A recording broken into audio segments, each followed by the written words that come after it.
I want to share. If you guys have not done so, this will not only be on my Instagram, but I'll also post this to Facebook and YouTube. So if you're on YouTube, go ahead and subscribe, like, comment, and share this video. Today I'm going to be discussing the energies of the full moon that's going to be happening this weekend, particularly on Sunday. We'll be having a full moon in Aries. Remember, the full moon sign will always be opposite of what the sun is. So the sun is currently in Libra, therefore the moon will be in Aries. And what does that mean? So there is going to be, people say opposition. I like to say it is some opportunities for us. For instance, I'm a sun in Libra. My moon is in Aries. So this would be my lunar return. And I just had my solar return, last week.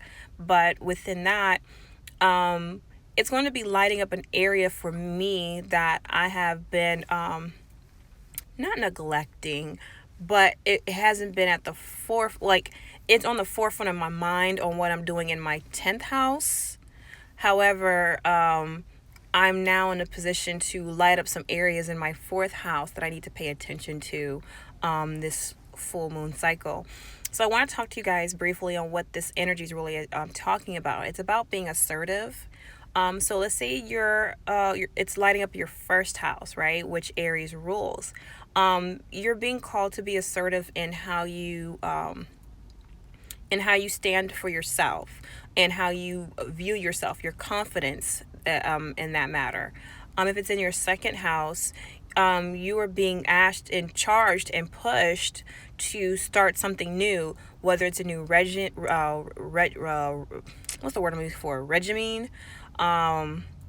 Whether you are being called to move, which Tauruses don't really like to, but if it's in your 2nd house, maybe it could even be your finances. It's time for you to be innovative, which is really important because Uranus is in Taurus, so it'll be there for the next 8 years, I think it is. And so you may be having a shift to change your financial situation, or how you view your finances, right? Taking some initiative and action there. 3rd house is with your communication or with your family members, siblings, travel, as far as like traveling within your neighborhood, within your community. You're being asked to really connect, highlight those areas in your life where there's some connections there. Even in your own mental capabilities on how you really think. There's some initiation or assertiveness that needs to take place in your thought process there on how you voice your communication out, or how you talk with your siblings or your family members or close people around you. 4th house, that's dealing with your home and your family, but then also your emotions, how you connect emotionally with yourself and other people. And then also this can even do with property. Maybe somebody's buying a house. Maybe you're thinking about moving your home. Maybe you even lost your home, right? Or the place that you once was connected to in your past that felt home to you.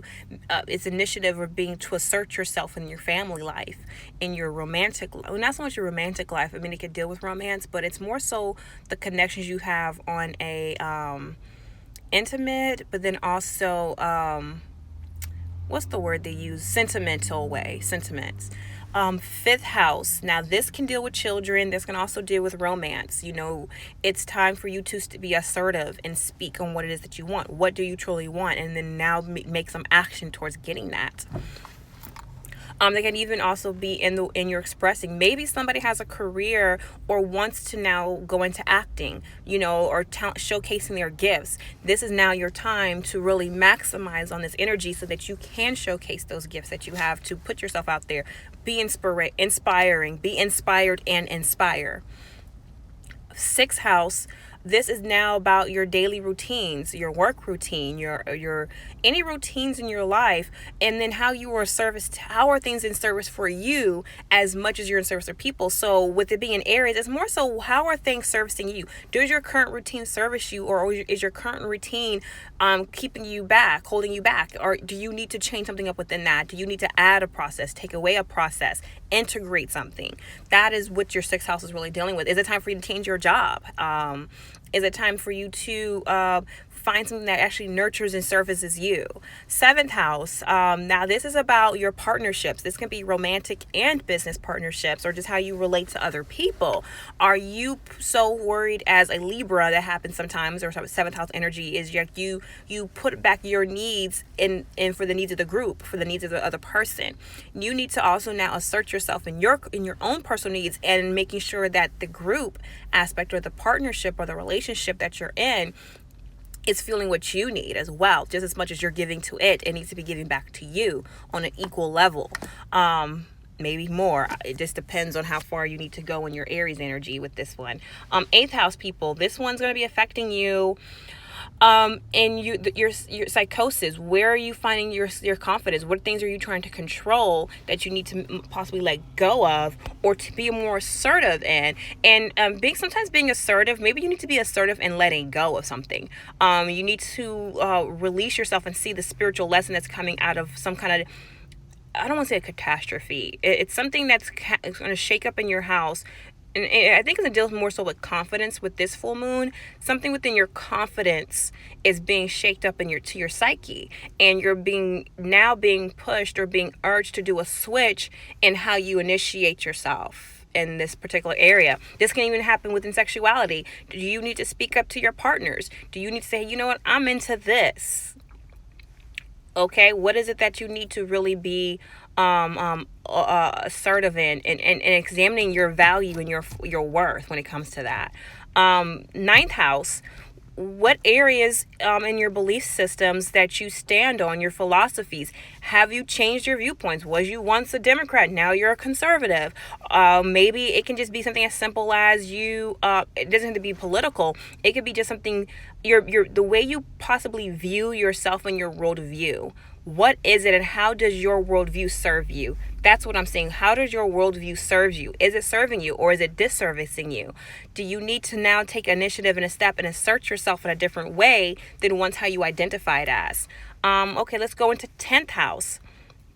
10th house, this full moon is going to be highlighting your career, how you exert yourself, your financial situation. How do you view yourself? What is the view that you have about yourself, and how are you placing that out?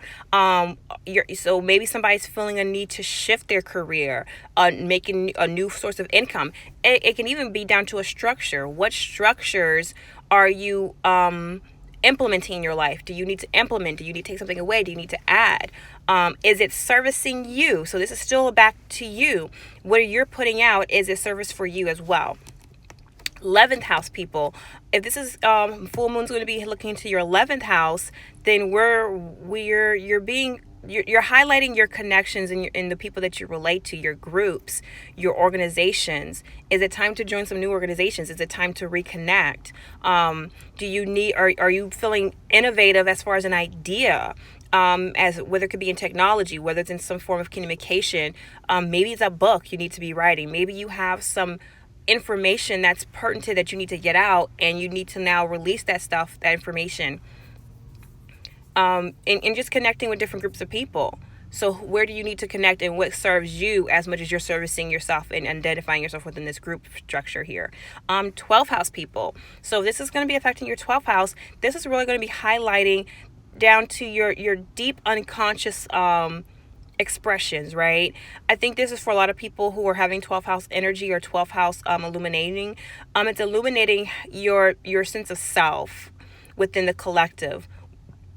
How are you able to assert yourself and some newfound information that you have of yourself when it comes to the subconscious, the unconscious, your triggers? I feel like for a lot of 12th house people, it's some triggering information that you will illuminate, that deals with how you're connecting with other people, how you view yourself in the collective consciousness, but then also how you're going to be able to pull that unconscious energy to the forefront and have some new revelations and things that you can really let go of that you didn't realize that you were holding on to. So that's the way you're going to be asserting yourself for those who have 12th house illumination. So with this energy that's coming forward, I think it's going to be very important for all of us, because 2020 is going to be it's a breakout year for a lot of people. It's a breakout year. And so for me, I shared, this is my lunar return, and I can see how so much of my 10th house has expanded and has been extremely illuminated through my sun currently.